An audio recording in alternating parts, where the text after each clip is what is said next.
Hello, today we're going to look at pre-soaking or pre-germinating a number of different seeds.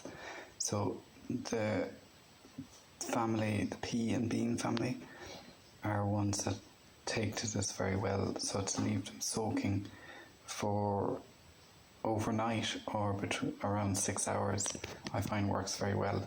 In all this process, what will happen is that the seed will swell up as it absorbs water. The water initiates the enzyme processes which start the germination process.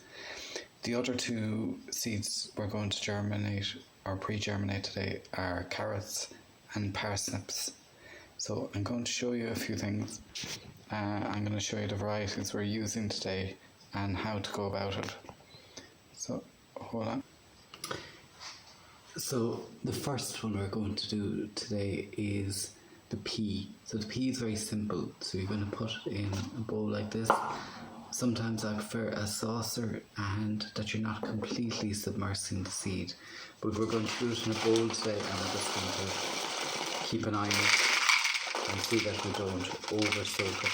So over-soaking can sometimes have a negative effect. So I'm going to line the bottom of the bowl with peas, and I've cooled boiled water from the kettle here. So you can see cool boiled water works best as it has less contaminants, and you're hoping that the seeds won't rot. So I'm just going to pour this over it. Now I'm just lightly covering them.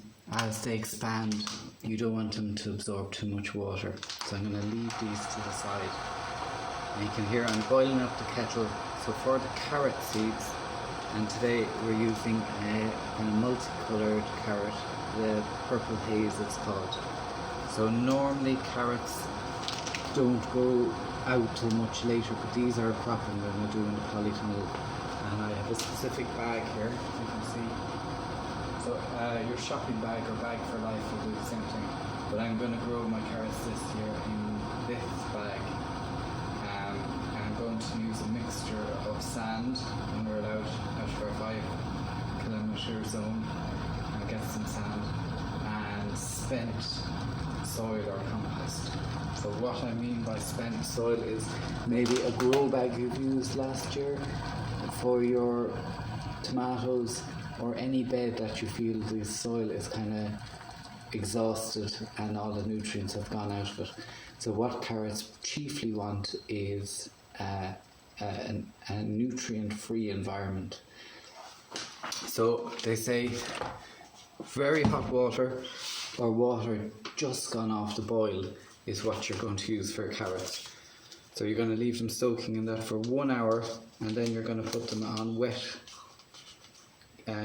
cotton wool or a wet kitchen roll, and you're going to leave them a number of days to germinate. So you just want the barest shoot and root emerging before you plant them into their final location. So if you're doing this outside, I'd maybe do the pre-germination in February with a view to plant them out in March.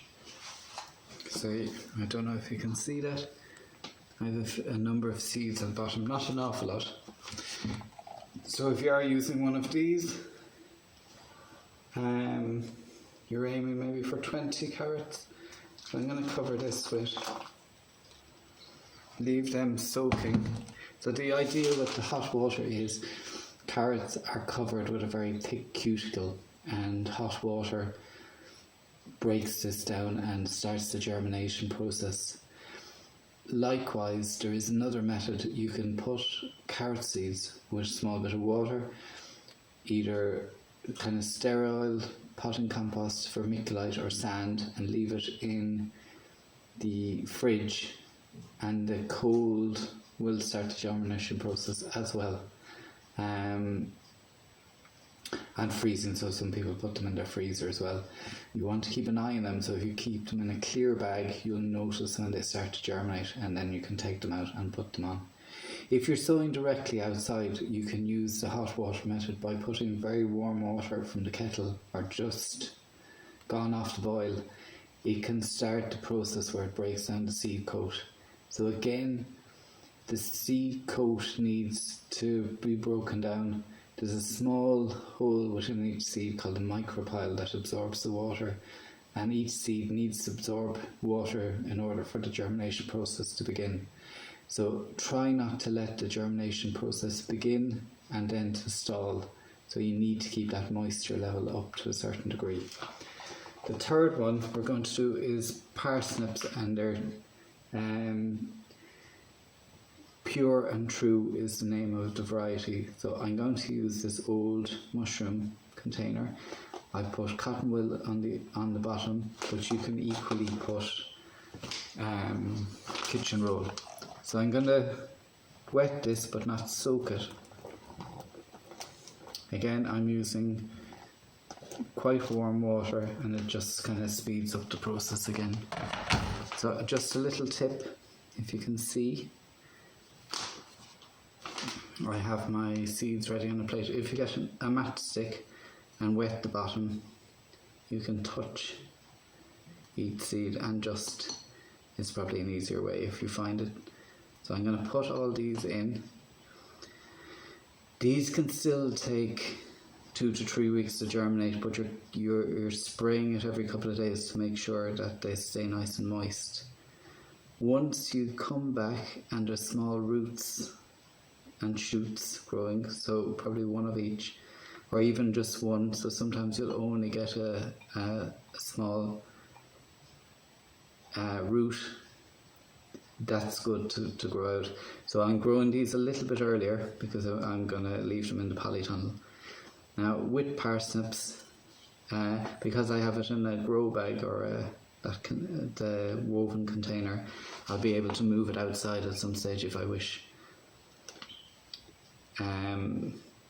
But there is a perception that parsnips need a frost. It's not that they need a frost, it's just that it will sweeten the flavour of the parsnip. So they're perfectly fine to eat even if there has been no frost, but the frost will just mellow the flavour and make it slightly sweeter. So it's fine to grow them. As I said, the trouble people have with parsnips is their long germination period. The other thing is that with carrots and parsnips, the seeds don't last very long. So if they will become unviable. If you have older seeds, they may not work. So the seeds do need a little bit of TLC. So unlike brassica seeds that will last many, many years, the parsnip seeds don't have that longevity. So if you're saving seeds, and with carrots they're a biennial, so you have to let them grow into their second year to go to seed, but you'll have plenty of seed. So you're better off giving some of that away rather than trying to keep it all for yourself. So I don't know if you can see that. So I'm just laying them out in nice, neat rows, and within 2 weeks or so I'd expect some of them to germinate, and it's them ones that you're going to plant straight out. If other ones are taking a bit longer, don't lift them and leave them that little bit longer and see what happens. So this tray with the seeds I'm going to leave in the heated propagator as well. So I'm hoping, so if otherwise keep them in a nice warm place. You can maybe cover the top with cling film, but keep an eye on it and that the moisture level remains the same. So remember, once they start to imbibe the water, you don't want them for any reason to stop that again.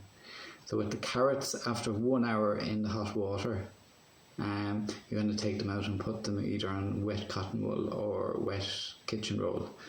And the peas, I'd leave them 6 to 8 hours, and then you're going to pot them in 3-inch pots with either seeding compost, but multi-purpose compost will do.